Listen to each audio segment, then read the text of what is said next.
What's up, everybody? I'm okay. So today's gonna be a little different because yes, you do see somebody over to my left, right, whatever way. Wait, no, it's this way. Yeah, there it is.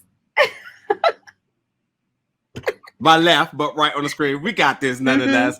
And accustomed, you would think like, oh, well, it's an interview. No. And as much as I have been wanting to actually formally talk to my friend over here, this is not an interview. We're just going to be catching up because the quarantine has had us apart for so long. And I'm just so excited to kind of catch up and talk about things. A lot has been going on.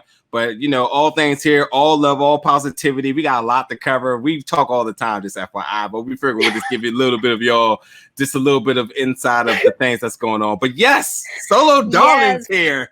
What's up? Everything.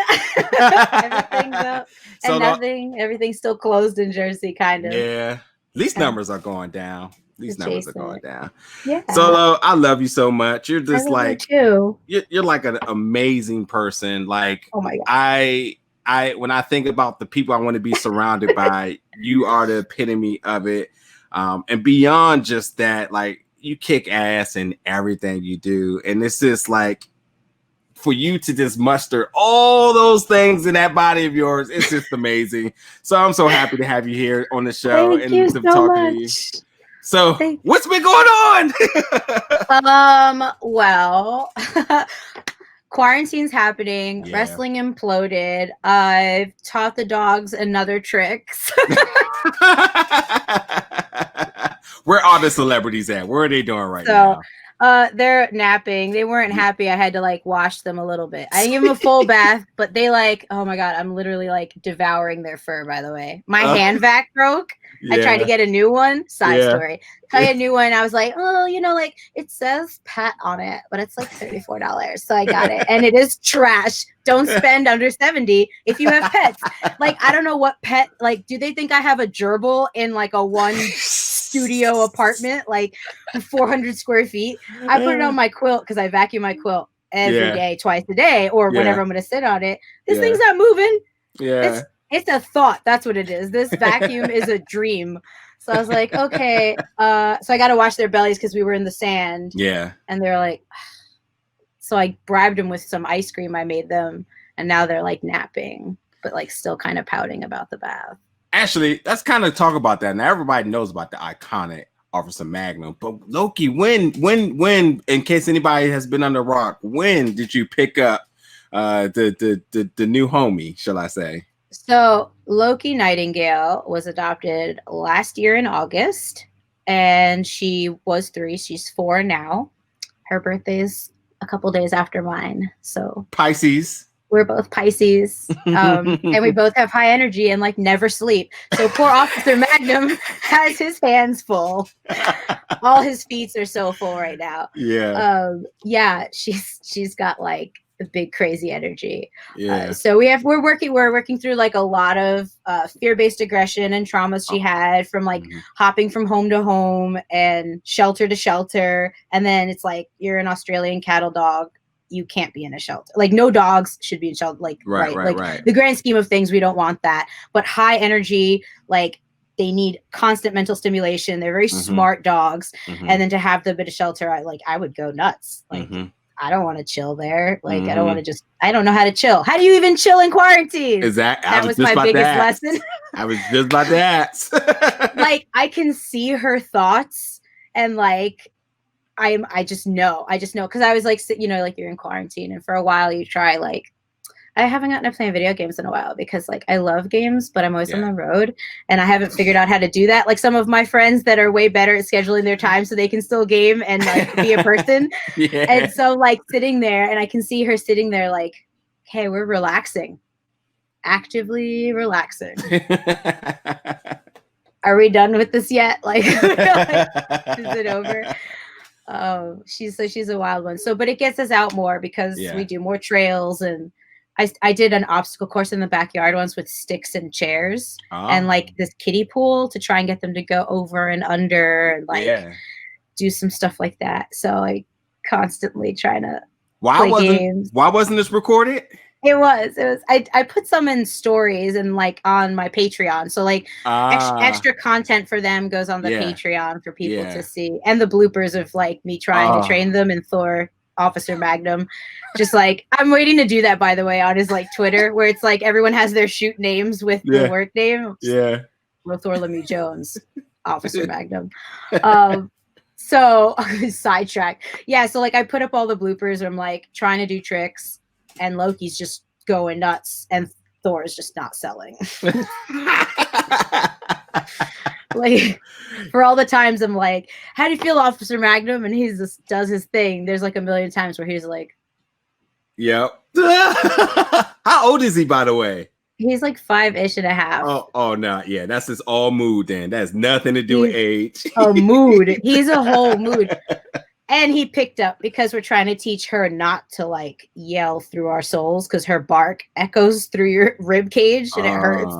Her bark is like, wow, like you could hear her across 1,000 acres. I just bet it. And that's obviously because of the breed. Yeah, she's got to be like, you know, herding some cows or something, and then be like, "Yo, farmer person, like." They're good. Like I don't know what they say, but I would imagine it's be like it's all taken care of. I don't know. Yeah. But in order for her to realize what the behavior we wanted was, it was give Officer Magnum a treat every time she barks. However, I have 2 very intelligent doggos, so I would ask Officer Magnum to do a trick. And ask her to kayfabe, right? So it's like kayfabe, and then I'd ask him to do a trick, and he would just look at me, and then he would side eye and just look at her and wait for her to bark, and she would, and he'd be like, "Oh my goodness! Oh boy, they're in cahoots." Boy. I gotta tell you all, like, if you've never. And Solo brings the pups to shows whenever we get back to that. But if you've never interacted with this, I mean, I've had my experience. This is absolutely, you have to see it in person. But if you don't, then like you said, you get extra content on your Patreon. So that's a reason to subscribe there. I saw this guy on YouTube set up an obstacle course for his squirrels in his backyard. And I did not realize how much in life I needed that. Watching squirrels in the backyard, tricking them. To go through that. It's so cool. I gotta send it to you. It's the most ridiculous thing. It's the most ridiculous thing, but it's so cool. And it was like educational too, because he was just like, my God. I didn't hurt any squirrels. He was talking about like how they use their tails for aerodynamics, because some of this stuff had to make them like jump over, and this one squirrel was fat and it kept falling. So yeah, it was awesome. I felt that in my soul. It was awesome. So like I said, things are slightly trying to get back to normal. You do have a show coming up Sunday with Beyond. Beyond has been running shows in Atlantic City. Is this your first show back then? For March. Wow. Do you think a little rust there? I mean, the guns are still over there, I see, but like any rust or any nervousness? I mean, you're clearly a veteran, but like... I'm always nervous. Like it's my first match every time. It's That's like so interesting. It's like I never grew up. Like in my gut, I'm always like, "Oh my God!" And then I get out there and I have fun. Like especially with the Beyond group. Yeah, I tend to like break fourth wall, probably too much, but you know. But like I like doing stuff and like, you know. But it'll be a good time. My last match was the tag match at Primetime with Willow and E.L. O'Neill and Jordan. That was it. And then it was like, I don't know. I had to think the other day. I was like, how do I do my power slam? And I did go to Cheeseburgers this week. Nice. Yeah, so I got to roll around and remember what falling on purpose feels like. How did that feel? Any like, I don't know. Was it like a trigger of some sort, getting back into that mindset? I mean, because you're constantly on the road and like, yeah, it's been a form of a timeout that's happened, but like, I don't like the timeout. My body started to register 12 Ooh. years of fuckery, and I was like, no, Yeah, no. feeling pain that you never felt, huh? I bought a mat too, like the ones that go ringside for like stupid floor bumps. Like I bought one of those to try and like tumble, and like I just liked falling on it for a little while. But I really like doing like just like the back roll handstands, so like a back handstand. I really like getting in the swing of those because they're fun. They just, I don't know. So it was like nice doing it. And I didn't realize that the ropes there are tall like Beyond. Okay. But Beyond has thicker ropes. Mm-hmm. So I tend to, if I need to, I try to run the middle rope. It's not like 100% of my muscle memory though, since I've had the comfort of having rings that I can reach the top rope for. Mm-hmm. Without it like changing my steps. So I got used to and always had to like, I was always taught from the get, like go for the top rope. Mm-hmm. You can't when the top rope's like here. And I realized it early on at Beyond, like they were still running FET, and I did something and went to grab the top and slipped under and then like hit my face. And I was like, that was embarrassing. That didn't feel sexy at all. And I did it in training because I didn't know that these ropes were the same height. And I was doing a drill with Willow, and it's, like I run the ropes and then she gets called to do a bunch of things and I just have to keep running. And I was like, hit the first one. I was like, oh, nope, this is tall. Hit the second one and did the same thing, slipped under. And the ropes are not as thick. They're closer to like a cable. Oh, that hurt. That hurt. And I had to no sell it. I was like, nope, I'm not gonna. I don't think I've ever seen you show pain in a match at all. I mean, of course, for the selling factor, but like legit, like I think she might be hurt. I don't think I've ever seen you in that predicament ever. So maybe you're really good at that whole facade of like, yep, don't pay me no attention. No problems here. That's definitely like my family though. Like that's just like how, like I think it's like the realer it is. It's like, I don't know what you're talking about. Your arm is off. No. I took it off. Real talk. And like you mentioned, 12-year veteran, wrestled all over. Is this like the first time you've ever been in a predicament like 2020 with a ring being on the boardwalk? Yeah, I don't think I've done that. I'm really excited. I really want to get thrown off the pier. I mean, but you like knew that though. I didn't have to tell you for you to be like, yeah, she wants to get thrown. Probably. If it's high tide, I'm gonna be like, what's up though? Is there any concerns getting back into this environment for you? Are you like navigating a little different here? Yeah. I think it was really hard for like Willow and I talked a lot about it because it was like, well, we were trying to fill up our schedule as a tag. And then it all kind of like, you get comfortable. And the thing is that you don't want to not wrestle. You want to wrestle all the time. Mm-hmm. But then when you're like clouded with, like real world pandemic type stuff, you settle into a whole life of like, well, I'm not going to wrestle for 2021. Mm-hmm. And then it's like, okay, Beyond, like, of course I want to wrestle for Beyond because you're not going to turn off Wrestle Brain. So it's but like Beyond is taking extra precaution. And so is LVAC. Like I talked to them a little bit because I really wanted to do the drive-in show. And like, I just missed contacting them. But also I think everyone is trying to figure out who wants to wrestle right now without putting them in a position of having to, because I hope we all realize by now how wrestlers are. If this pandemic has been any indication of what we do to ourselves and the risks we're willing to take and what we're willing to put our bodies, our emotions, our mental health through in order to make the booking for a million other reasons, right? But that make the booking. Like, I'm grateful for the promoters like Drew and LVAC that are seeing like, okay, this person has wrestled. I'll ask them first without going, Solo, do you want to wrestle? Because then it's like, well, even if I am really deathly afraid, or even if I am high risk or something where I can get sick, I'm going to take the booking. Like we've already seen that wrestlers will not have, extremities, and they'll just be like, yes, like I have leprosy. I can still make it. It's fine. I'm just going to strap it in. And you're like, what do you mean though? Like, but like that's in our blood. I feel like we've just been hardwired that way. So we're trying to like be healthier overall, but there's still a ton of us that are like, nah, I don't care. I'm going. Yeah. So I'm grateful for them for doing that weekly testing before the show. Make sure you're up to date on everything. I had already gotten blood work done too for work before I resigned.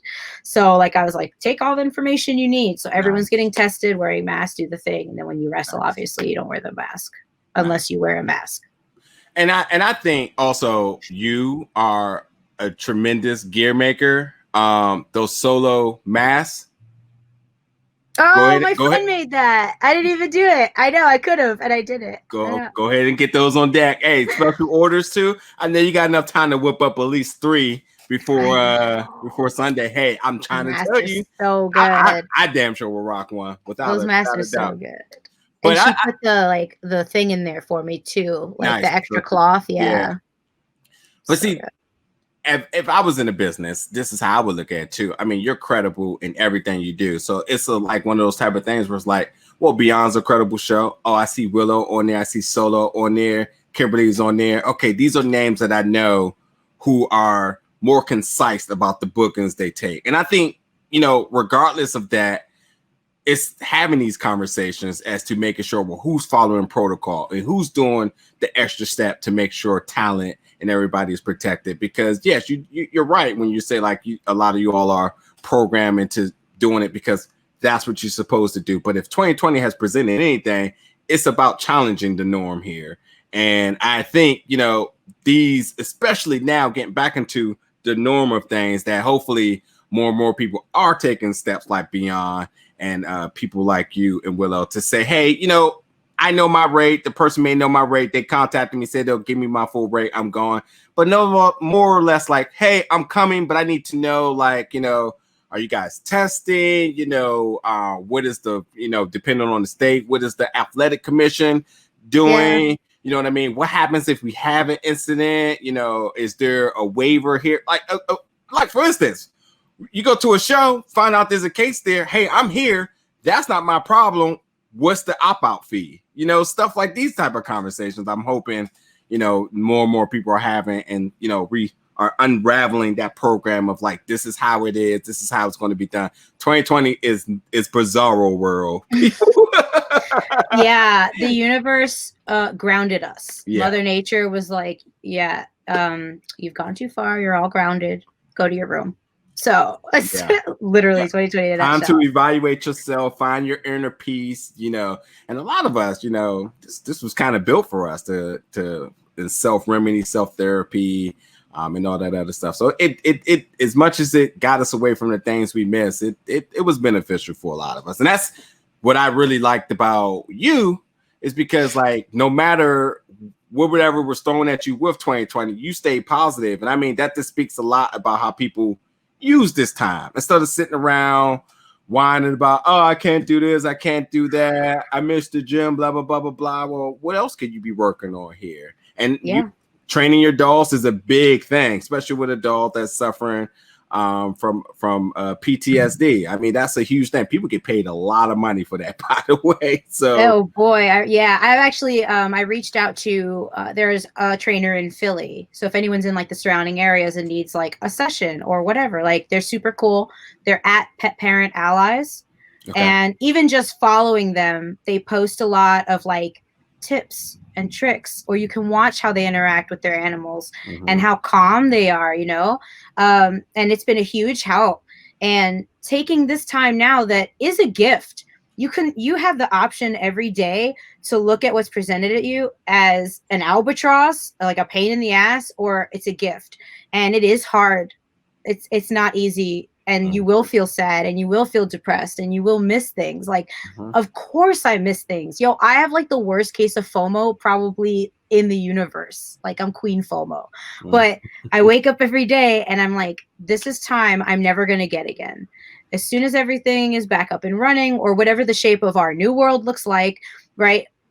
we all know if I have an extra minute, I'm going to plan 10 more projects. So that's the nature of me. I have to understand myself and be kind to myself and know that I've been given this family. I adopted Loki. I have Officer Magnum, right? I have 4 cats. One of them is a senior and he needs extra care. And right now I have the luxury to take care of that and focus on that. And in loving your animals and all the people that have gotten to adopt dogs, I've seen it online, like everyone's adopting because everyone's been home. Yeah. Like, I hope they're also taking that time to just like really build that foundation, build that bond with them, because they're going to need that for whatever comes next.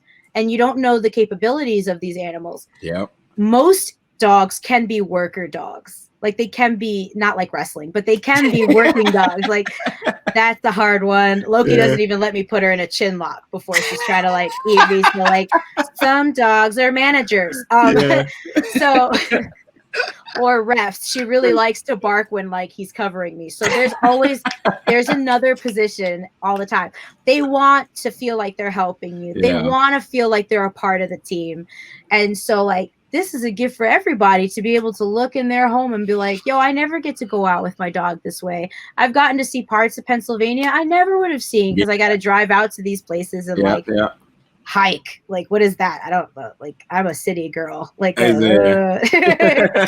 like, you know, I started a garden and now I can't even get in there to trim the dead leaves because it's so huge. It's a jungle. I planted several types of sunflowers, which is my favorite flower.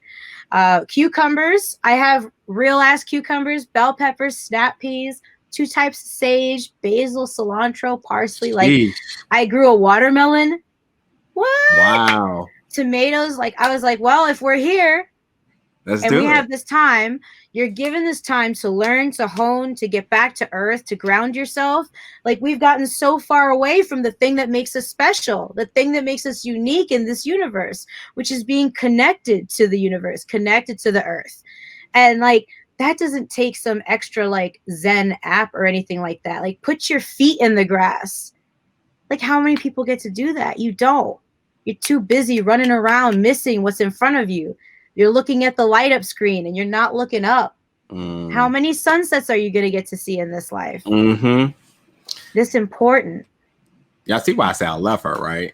That's just free that's just free knowledge right there. Just easily, and it's so sincere and it comes from a good place. I take it wholeheartedly.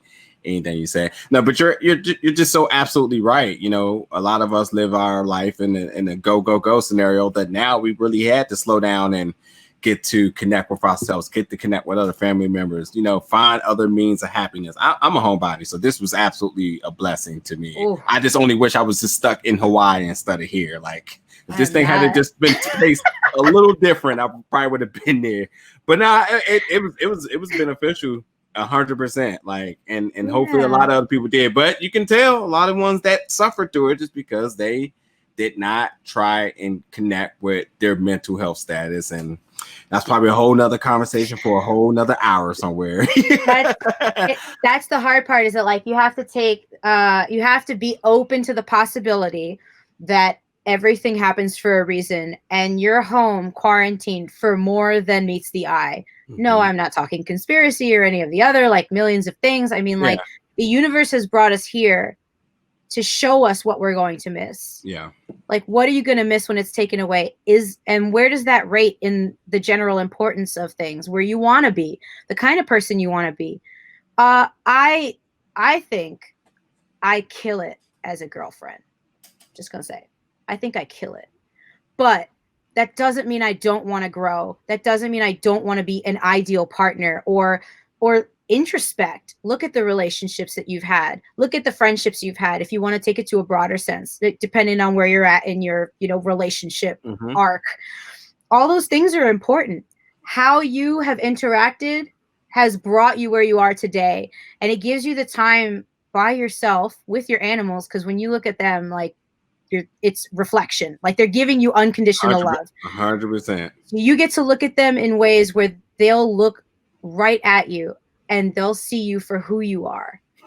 They see you completely, and their acceptance of you completely allows you to let down your defense mechanisms similar to when in therapy ages ago, they were microdosing hallucinogens for couples therapy. So because these types of things remove your defense mechanism and your instincts to just kind of like fight back or make an excuse or a reason or have a reason, right? Or defend yourself. It's okay. You don't have to. No one's attacking you. Everyone feels attacked all the time. But by yourself in a quarantine, you get to just, all right, well, you know what?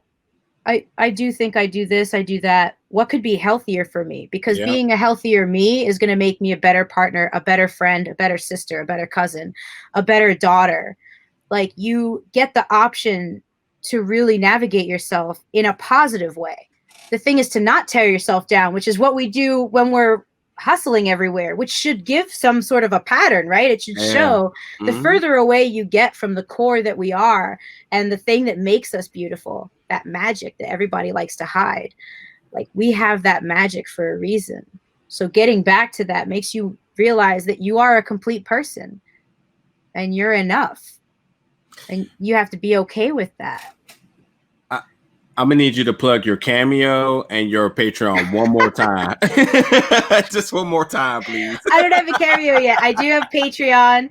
It's patreon.com/solo darling. Don't get the goods. I offer everyone there. I mean, no one's taking me up on it, but I offer Zoom calls, especially if, you know, if they are struggling with things or if they have any kind of, if they need help with mental health or guidance on anything like that. No, I'm not an expert. I just have my own experience. I've been studying a lot of cognitive behavioral therapy, going back to school for this exact thing. Time out. Stop right there. Do not plug it in as some I'm going back to community college thing. Stop right there. Now, my monster. Proceed with that I'm going back to school again statement the right way this time, please. So I'll be completing my bachelor's and getting my master's in applied positive psychology at UPenn. Boom. Inspired, motivated by speaking out and by our community that needs a little bit more care and a little bit more empathy and a lot less cancel culture. So I offer that on my Patreon. I do a lot of creative writing. I have fun with it. And so I just kind of share all of what's inside. I break a lot of fourth wall. You get access to photo shoots, all the dog stuff I can muster up, any training tips for them. Since I've worked at Lush for so long, I'll do skincare regimens for people, whatever they ask. So basically anything I can get my hands into. Oh, one person wanted to take somebody out, and I don't remember what I posted that they had messaged me, and I tried to help them like create like hitch level, like try to like navigate, because I love creating moments. I'm a huge cheese ball when it comes to that. Oh, that's cute. So I was like, all right, like let's figure out like what do they like, what's this and that, like all right, let's get a day for you or a 2 day. Yeah. So like I'm here for everybody because they're helping me. So whatever content people do want to like request, I'm always like, yeah, that's cool. One time I made an obstacle course inside my room because it was raining outside. So the dogs couldn't go outside. So I just like did that and filmed it for them because I was like, this is ridiculous. My room is small. Wholesome content at its finest right there. And the top 2 tiers are less wholesome. So you get a little bit of everything. If quarantine's taught us anything, it's that right before speaking out was wrestling Twitter after dark. So you have a really big contrast here of what we're okay to do. Pay what suits your needs. That's all I say. Oh boy, what am I gonna do with you? Okay. I wanted to go this way, I wanted to go that way. Let's start here in the middle with something. The word rehabilitation. Why is that such a struggle in the world of professional wrestling? Why is that word not more prominent amongst the veterans? Why, when things that are molding the business for what we know it to be, how come that word isn't at the forefront? Why is it that, you know, when you look at veterans across the board, it doesn't matter what promotion, who you sign to and stuff like that, people respect names that they know have done the work regardless. And when you say that, you know, names like yours, Lufisto, Mercedes Martinez. This is the company of fans that fans look at, and when it comes down to the stuff that happened earlier this year, the names that people say, okay, let's see what they have to say about this. But how come only just 2% of the people really come out with that word rehabilitation? Why is cancel culture so much more powerful, or has such more of a backing than rehabilitation? Where is the disconnect here with humanity and this business? Okay, I'm gonna have a hard time staying on track because for me, this is just rage. This has just engulfed me. Loyalty is misunderstood, it's underused, and it's underappreciated. When people say, when you're a kid, right? When you're a kid and you have a best friend, think about that best friend. Everyone has it. And I know people that listen to this, they can think 5 years old, 6 years old, what that best friend is. It didn't matter what came next. You were there. That love that you experience is unconditional. It comes before everything. It comes before jaded. It comes before my problems are bigger than anybody else's. Your world is their world and their world is your world, because you understand that love is going to get you through. That's your best friend. You would do anything for them. Pause. Loyalty now isn't appreciated because there's a sense of somewhere in the communication of, we have to be more sensitive, we have to be more accepting, all good things, right? We're saying good things. We have to be nicer, we have to be kinder, we have to no bullying, right? All of these things, bullying that still happened and we lost someone to it, right? Yeah. So all of these things, they also need backbone. And the generations now coming in that fought through grit didn't fight through it. They didn't. Anyone that has been speaking out, in a sense of not the speaking out people that have put their stories and tried to share, right? That takes backbone, trying to share something that has happened to you that you've overcome. So the people that are willing to just cast you away have no connection. They don't want the responsibility of what it is to be a person. They don't want the responsibility of a person. So somewhere in the divide of growing up, right, people have lost that sense of loyalty and true love. They've lost their connection to empathy. They've lost their connection to what it is to be loyal to someone, to really have someone's back, because I don't know if they feel or assume or make judgments, or they feel they've been wronged in a way they can't come back from. But all of those negative thoughts that have circled through their head has gone, well, they're going to cut me, so I'll cut them first. That disconnect, ripple effects. When you don't stand by somebody, you're separating yourself from what we are a little more every day. When you deny somebody a hand, you're separating yourself from what we are, from humanity, a little bit more. And it might be a slight percent. It might be a 1/4%. But you're going to turn around one day and no one's going to be next to you. And you're not going to know why. And it's because you've stood next to no one. And I say that on this side over here. Cancel culture became this phenomenon, I believe, because people don't want to be held accountable for anything. They want to erase people because they feel like that's what it is, right? You're canceling someone, you're erasing them. These people loved those people the day before. So what does love mean to you then? What is actual love? Because I have had relationships and I've dated for long periods of time. And I know that love isn't just, oh my God, you're the best. That's great. Ew, you did that. Fuck you. Yeah. That is not how love works. Love exceeds trial and tribulation. Love withstands the fire. Love is there no matter what, because we are flawed. All of us have made mistakes. All of us will make mistakes. We're here to learn. We're here to observe and participate in our consciousness and connect with each other.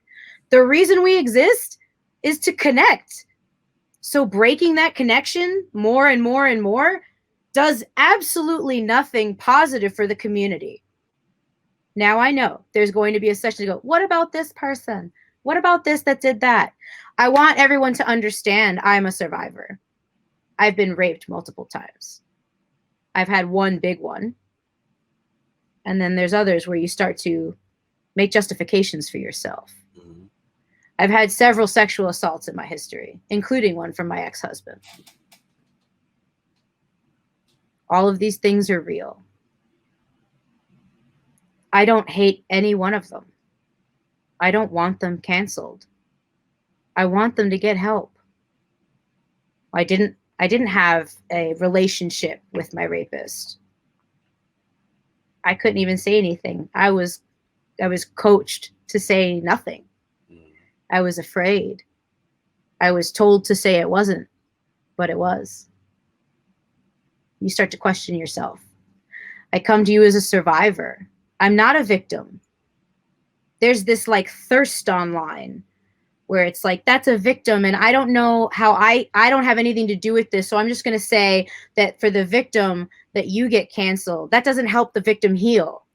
And no matter what, right, the victim saying that in and of itself continues to remove power. It continues to devalue that person that's supposed to be trying to be strong and coming out and saying something. However, coming to Twitter to say it in a public forum where you're getting people that have never seen us, that have never interacted with us, that don't know anything about us, don't know the other side of the story, won't hear the other side of the story, right? Like, even those that have done that to me deserve their side of the story because they are human. They are not better or worse than I am. They have had a life filled probably with trauma, which is where all of these transgressions come from. What about in your life? When you've done something less kosher, did it come from a trauma? Did it come from something in your childhood maybe, and you feel wronged, or maybe you don't know it's wrong? There's so many things there that to take it online and erase someone is... There's definitely a lot that comes to mind here. I mean, I guess the first thing is, the first time I spoke about everything that's happening on social media, I am the biggest person to mirror exactly what you said. The word victim has got to be displaced because you're removing power, just like you said. It's always survivor, which ironically at the same time stuff was happening in wrestling world. The what's his name? I can't think of his name right now. His Netflix documentary had just dropped. Jeffrey Epstein, where they were. Yeah, I was thinking of it because I just saw it too. Yeah, and the women there were also speaking as survivors. So that word and that story is its own, another conversation. But yes, a key word here is survivors over victim. The second thing is that, much like you said, whenever it's someone's story, someone's testimony, scenario, whatever word you want to use, then that's them. It's not for other people to be jumping in with their pitchforks telling other people what they should do. And then I can speak more on that, but the main thing I want to talk about here is two things. One, being African American, our whole existence is pretty much brought up on rape culture. Ultimately, as you see through generations, a ton of drama. And I look across the board at other people of color and realize that, whenever you're talking slavery or any form of displacement, that's kind of in your DNA to know that these type of things have happened for generations. But mental health has only been a conversation for the last 3 years. Yep. Because and it's taboo to talk about it. Oh, exactly. But this is the thing now. Now we're here at the table now to say, how do we help rehabilitate for the future? And that's not a political statement. That's not a cultural statement. It is a all statement for anybody and everybody. But more importantly, on a smaller scale, I look at it this way, especially in the wrestling community. Predominantly speaking about fans, we all come from walks of life where we fell in love with wrestling at some point, whether it's because we liked the characters because they were larger than life, or the colors, whatever it may have been. They were our biggest heroes, whatever it is. But it all came to a point where at least one day of our life, somebody came up to us and said, that's fake. And it crushed us. And it made us feel bad. Some of us got bullied. And if you didn't get bullied for wrestling, something else that you like closely associated with wrestling probably got you bullied, whether it's anime, cartoons, theater community as well. Any of these things, you know, ultimately could have got you to a point where you've been bullied. So you understand what it feels to be the outcast or to be disliked for things that, you know, that you felt passionate about. And it's so weird to me how so many people come from that walk of life of being bullied and they get right online, hashtag cancel culture, and they got their pitchforks and their flaming sticks. Yep. And they're doing the same thing that has happened to them for years. Where did we learn this at? And just for what you said, because for some reason, this phenomenon came about and people thought this was the righteous thing to do. I hate to say it, but some of us for clout and some people are just misguided. Yeah. But these are the conversations, again, that at a very small 2% that people such as yourself are saying, hey, this isn't right, folks. And I'm not saying it's not right because I hate you or, you know, anything negative towards you. Say, this is not right. Let me tell you why. Let me help you here because this is not making anything positive. I mean, at the end of the day, I started thinking to myself, like, all this is happening. Where do we go from here? Because no one's saying anything positive to go towards the future. There's going to be no one left. Exactly. So, like, I just need people to take a second and understand that I'm on everyone's side. This isn't a side business, but we, as professional wrestlers, murder ourselves, right? We have seen what happens to constant concussions, right? Post-traumatic concussion disorder, CTE, the injuries we accrue, the sacrifices we make, the families we leave, the things that we do to get to the stage. A lot of performers are very young. So you're still forming yourself, really. You're not totally fully grown. You haven't had the experience you need to be a man or a woman in a relationship, as some of these were personal speaking out things. You haven't had that experience. Your whole life is online. Why is this different than like acting, being a musician, being a comedian, where it's entertainment, where you're young, you're given a lot. You're supposed to be a man or a woman in your teens, 20s, early 20s. I'm in my 30s, proud of it. And I'm still figuring it out. And not everyone has had a good foundation growing up or has had good role models growing up or has been taught ways to be when you're in a public setting. And it's not to say they're acting out. It's to say they might not have the tools or have been given the tools to be like, okay, little Johnny, you're 5 years old. Let's teach you because you're going to be a professional wrestler. You're going to hit your head for a living. I know what it felt like having my first massive concussion and the emotional distraught and the depression, which I wasn't familiar with like that. Because it's you feel a pressure. I felt a cloud in front of me where I was crying for no reason. And I went to make cookies and I grabbed the pan without a mitt. Like there are problems that come from that. There are effects from that. That's why they're called side effects of having these things. So you think you would take us where we do anything for you. We want to do anything for you.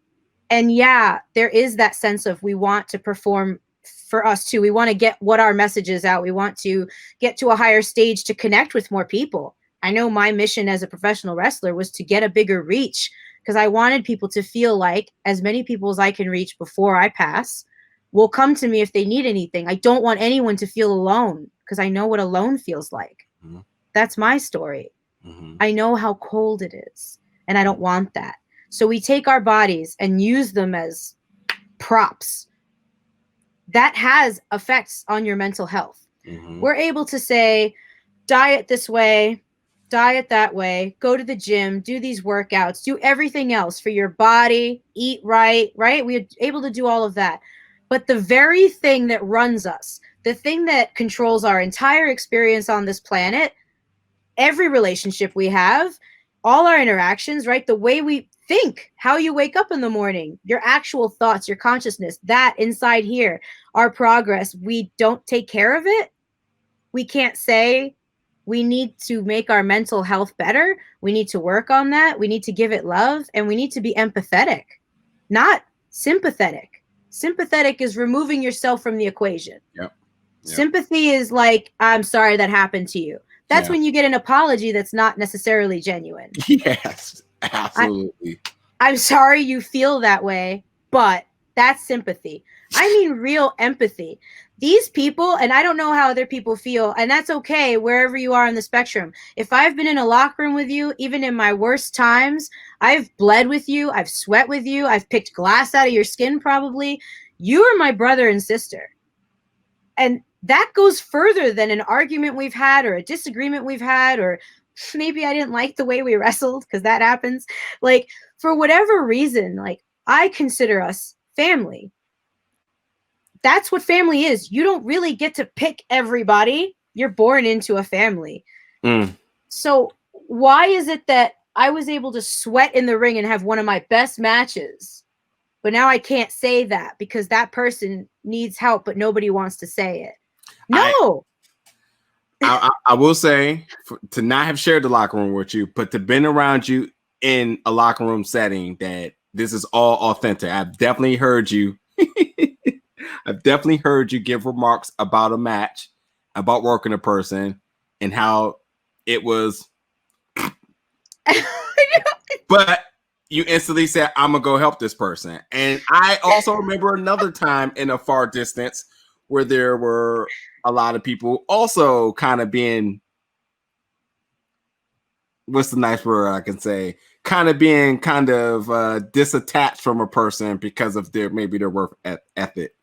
And you also say, I'm gonna go help. So you you're walking embodiment of helping. And God, you struck a nerve with the whole family thing, because God knows all of us got a member of our family, wherever it's your drunk uncle who always is doing some wild stuff, and you're just like, I love him at a distance, but I love that person. and you're like, I love you, yes, or like, we can't, like, even if you can't get that communication going, it's like, okay, but like, if that person was stranded somewhere, I'm going to pick them up. Like, 100%. There's no question. I tell everyone that workers, obviously, I tell everyone, like, I'm right here. If there's any point in time you're traveling, you come here. Like, there's always a home here. I don't care. Like, we have to look out for each other. And other generations glorified having addictions, not taking care of themselves. What's that podcast I listened to about? It's like Taboo in Sports or something like that. They talk about what Shawn Michaels did to women.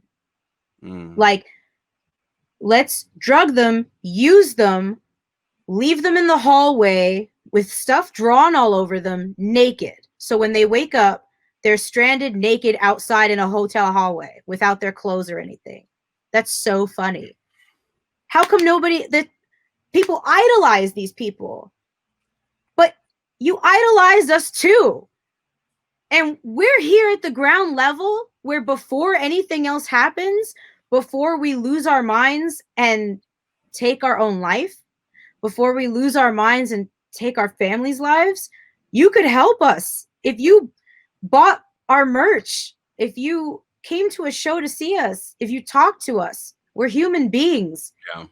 My brothers and sisters that have, because I have a million words for it, that have fallen publicly, I want to see if there's a way to help them get professional help, because I'm not a professional yet.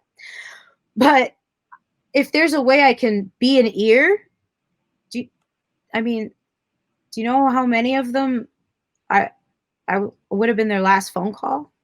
Mm-hmm. And how's that fair?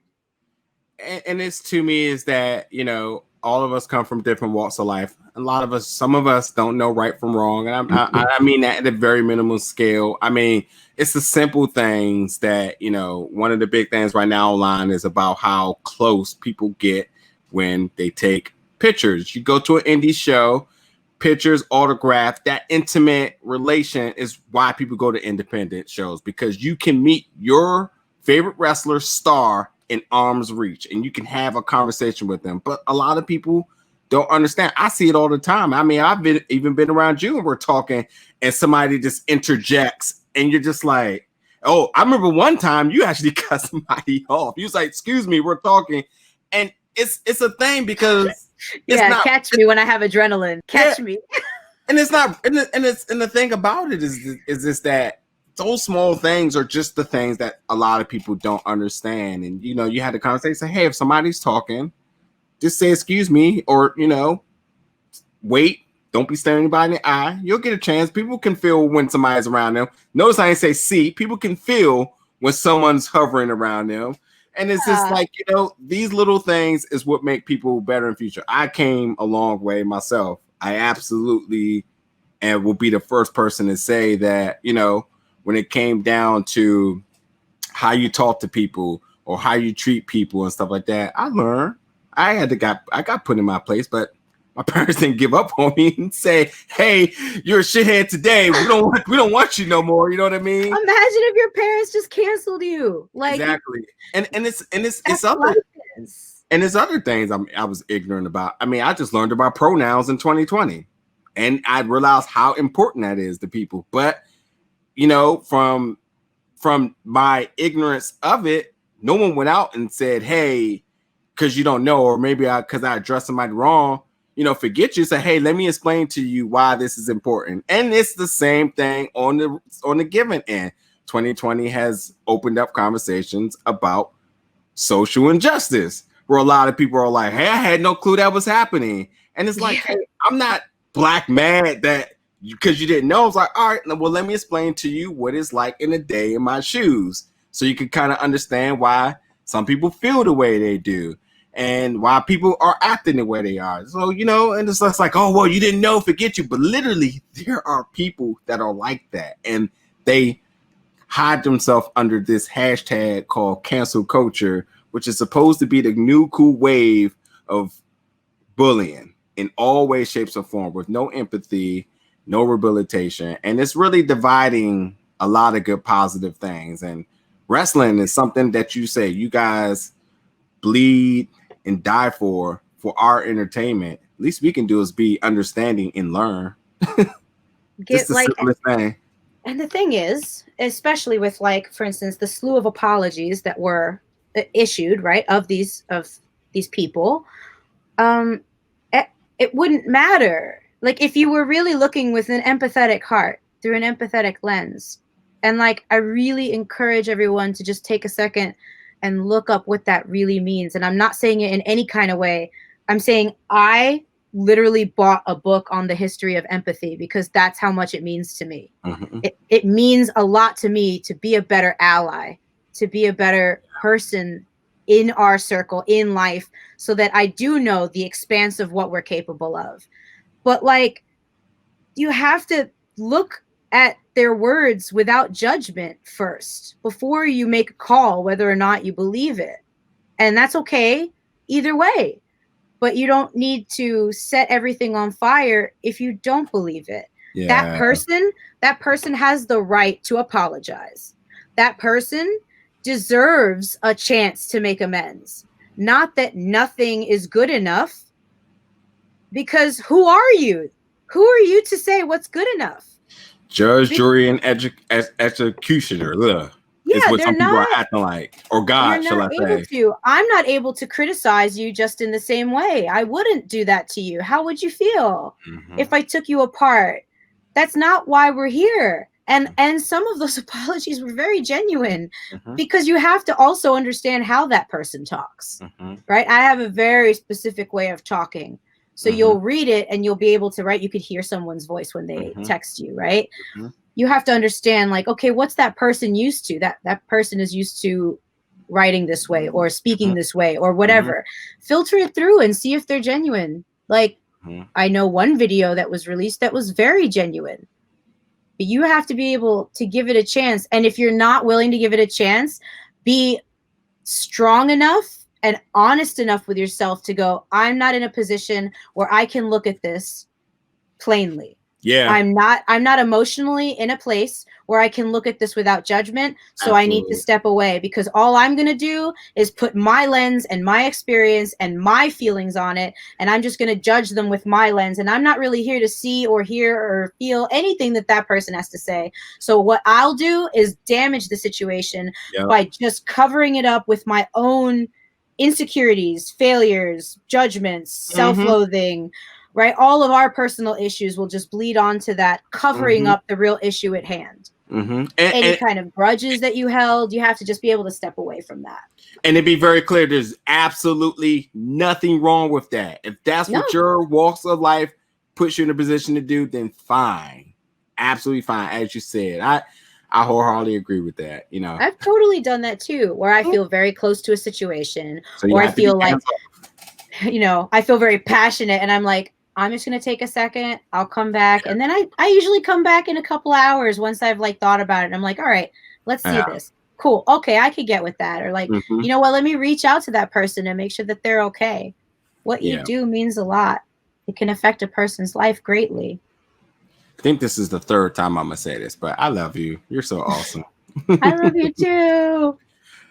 Let's as we're going to wrap up on our time soon. Let me ask a question I kind of been seeing floating around the last 2 days, and maybe you can educate me on this.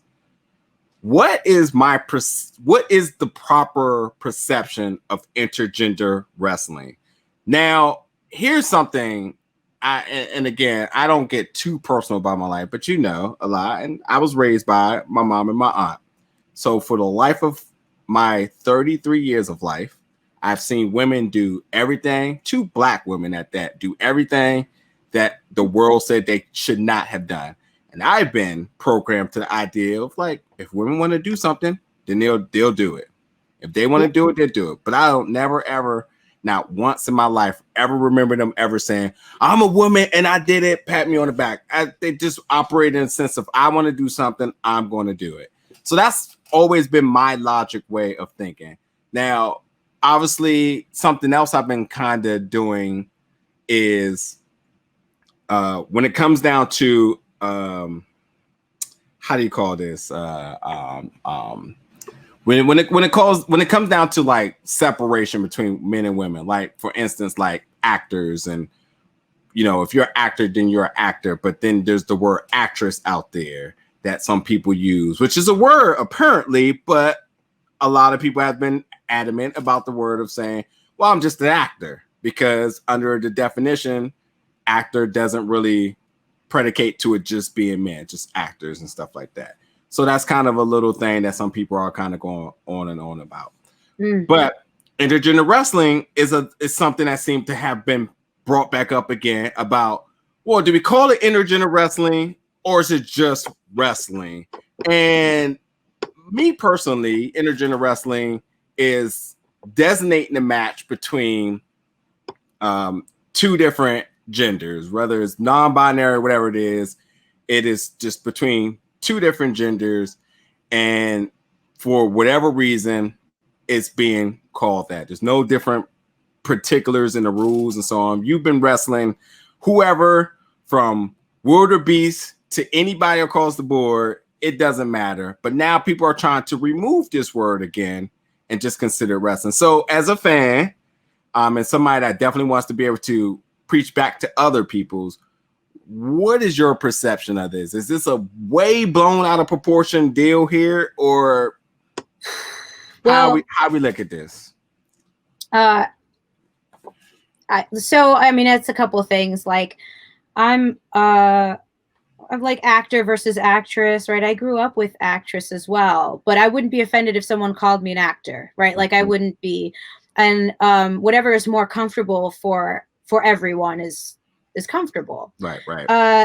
Like in wrestling, and I've said it before and I'll say it again, like when you're a wrestler, you get to just be a wrestler. Yeah. When you're a woman, when you're a woman, like you have to be reminded all the time, as if that's some kind of a chip, or that's some kind of a neg, or that's some kind of a not enough. Like you're a wrestler, you're a female wrestler. Like, it's automatic. And I know there's some fans that are very supportive of women's wrestling, and I'm so grateful for them, right? They're like, no, women's wrestling is better than men's wrestling. It's not really about that, though. Yeah. And like, women aren't showing up and saying like, hey, we're women.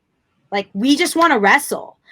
We want to wrestle whoever we want to wrestle. And I think we're way past whatever it is. Sorry, Lance Storm, I love you. You were one of my favorites. And whatever that is with Meltzer and like just a bunch of white dudes talking about what women should be doing again, I really feel like we could stop having that conversation along with like the birth control and all that too. Yeah. So guys should stop telling women how to treat their bodies and take care of their bodies and what they should do in the ring or what they should do for work, because I'm not showing up going, hey, I am a woman and I would wrestle this. Like, no, we just show up and I'm solo.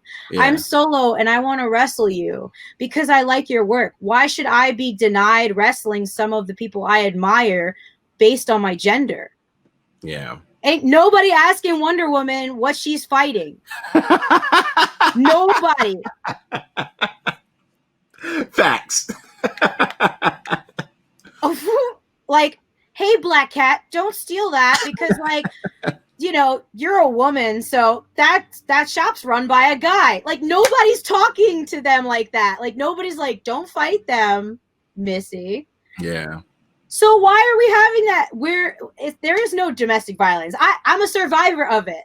Mm-hmm. We show up, and some of us that have experienced it want to intergender wrestle on purpose because we want to show people in the audience, the kids in the audience, that it's okay to stand up for yourself. It's okay to wrestle the guys. There's so many little girls out there. Every time Willow and I are out there, I don't know, it's coincidence. I don't know what happens, but we love it. We just, you know, there's just all these little girls everywhere and we love it.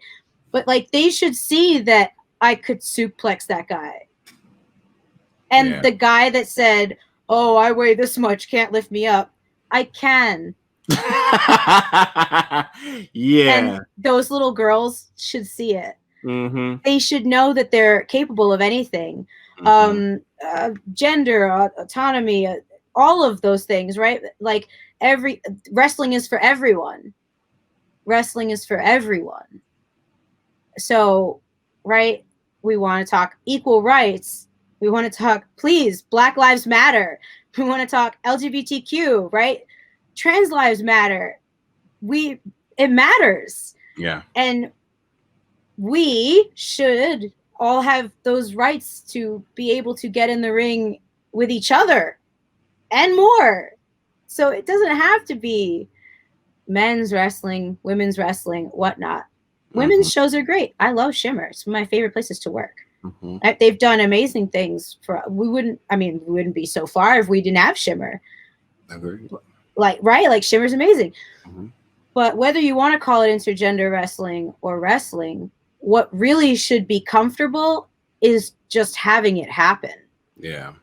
And like, whatever we want to call it, you know, it can be, I suppose, marketed or, you know, promoted a certain way, because like, I'm looking forward to Priscilla Kelly versus Dickinson. Like, wow, it's going to be wild, right? Like, and then she's so flexible and like tall and bendy. Like, it's just going to be great, right? But it's going to be great because of their strengths, not necessarily their differences.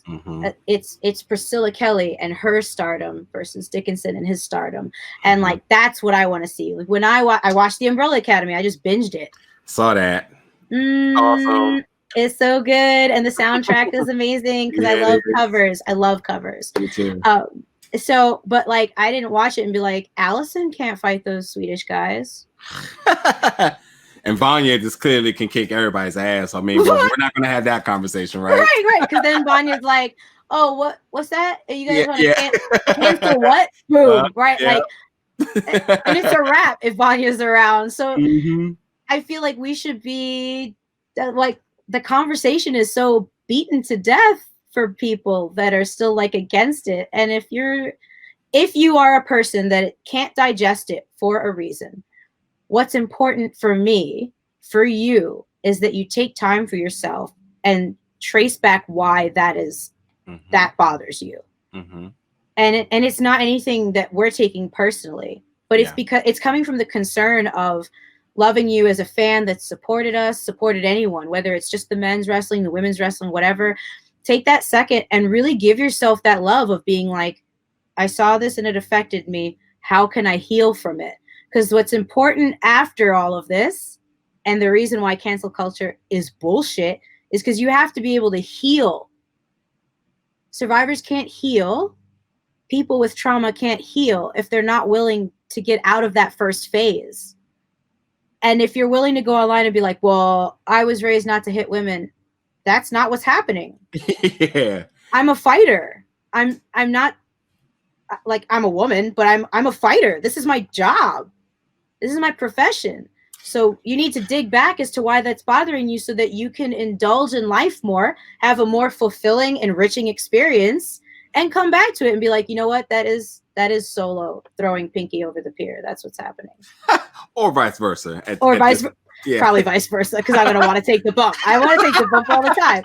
When it's something stupid, like it was me and Davey Ann and when we were at Electric Haze, and I was like, you're going to have to spine buster me on the floor. And she's like, what? And I was like, just go for it. Yeah, like I love wrestling her. But like, you know, as far as intergender wrestling, it's like, hey, I don't care if you want to call it Space Mountain Wrestling. I want to wrestle everyone. Yeah. Like eventually I want to wrestle Dickinson too. And I would love for the people that feel these things inside, whatever's going on, to just take a second so that you can come back and enjoy it with us. We don't want to fight you on it. We're not trying to like fight your perspective. We're trying to like bring you in to join us with it, because this is what's fulfilling us. This is what we love. And we're trying to share our passion with you for what we do. And I want to wrestle Mako Satomura, right? Like, also kind of want to get thrown off the pier by Pinky Sanchez. Like, there's a lot going on here that I want to happen, and I want to bring my people with me. So if we are online and you see all of us going, hey, it's like really okay. Like, we want to be here. We want to be here, and we want you to be here with us. That's why we get loud online. Because like, we just like really want to have fun like with you though. It's like, we want you to come with us. So it comes from a good place, even though Twitter makes everything sound hasty anyway. But that's true. But we do love you. That's why we're saying it.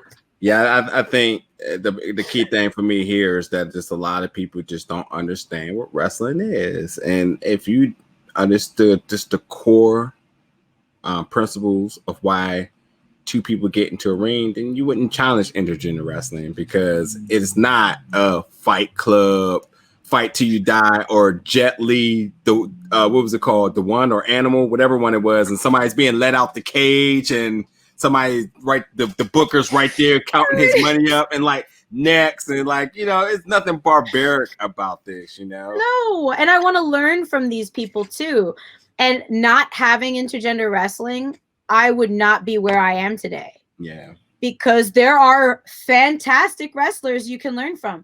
And there's an intensity level. You know, because women can be really intense, but you won't know that, because the difference is that we will think about what's happening to you before we do a move. Mm-hmm. A guy won't. A guy's not worried about where you're going to be. We need that, because we're nurturers. Like, by nature, women nurture. So I'm in there like, you know, I mean, I don't have this. I lost that a long time ago where I worry about that. But like, there is that, like, when you whip, are you okay? Yeah, like, am I going to hurt them? And it's like, well, that causes the injury, is the, you know, the hesitation. Mm-hmm. But learning from people that are intense, that hit the moves that you want to hit them, right? All of these things, timing, intensity. We hide our intensity to protect. Mm-hmm. Naturally, we don't come out guns a-blazing. There has to be some kind of training, or there kind of has to be like, we're naturally extroverts, or we're given something, or something happens to us that makes us have that intensity. Yeah. I've brought back that intensity from intergender wrestling to help out anytime I get to be in the ring with someone that's, you know, been in the business less than me, or they're just starting out, or they don't know, or anything. I tend to wrestle people now. If I'm wrestling a female, chances are that they've only been in a couple of years, maybe 4 under, 5 under. So I get to be the meat slap for them to just be like, no, like, bring it. Like, I want to be that for them, to bring them out of their shell so they feel more comfortable. So we're all better performers and we know that we can be safe with each other, even if we get kicked a little too hard sometimes, whatever. That will be your legacy. Yeah. That will be your legacy. Yeah, stuff happens. Whatever.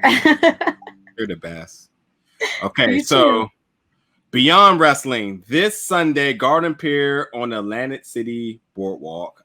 It is going down at 12:30. It says doors, but it's outside. So doors. Nonetheless, if you cannot get there, then it will be on IWTV. So yeah, we'll be taking on Pinky Sanchez. It will be your return. Since March.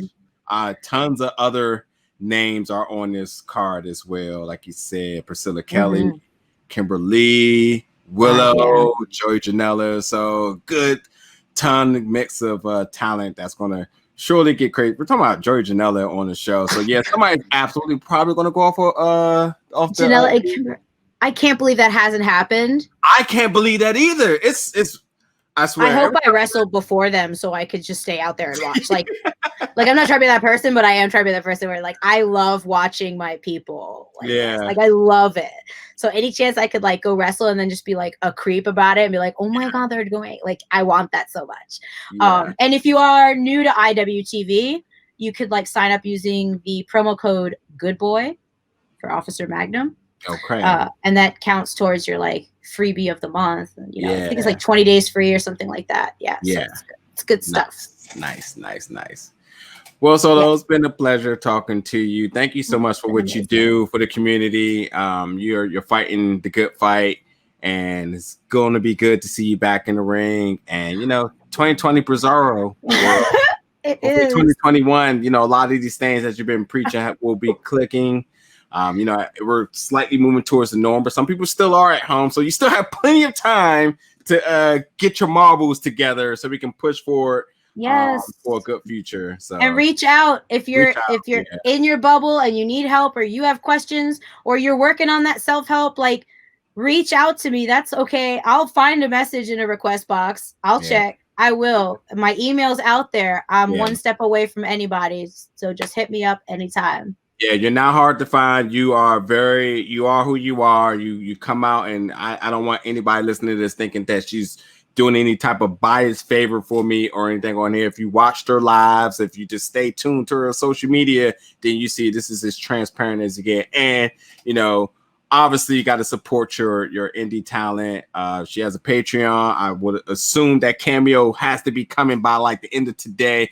Go get you some knowledge, go get you some wholesome content. And if you're on those other two tiers, then go get that if you need that in your life. But nonetheless, you're just getting somebody who's just filled with so much joy, so much pride, so much love. That's just really creating a ton of good content. I just want everybody to do better. So that's Solo Darling in a nutshell. And this was a podcast that we did not talk about who trained you and where'd you get your start in that hoopla. Thank you so much. Thank you. I love you so much for not asking me that. I'm filled with double joy for it. All right, folks. Thank you, everybody, for listening. And you'll catch me next week for some other stuff. So thank you.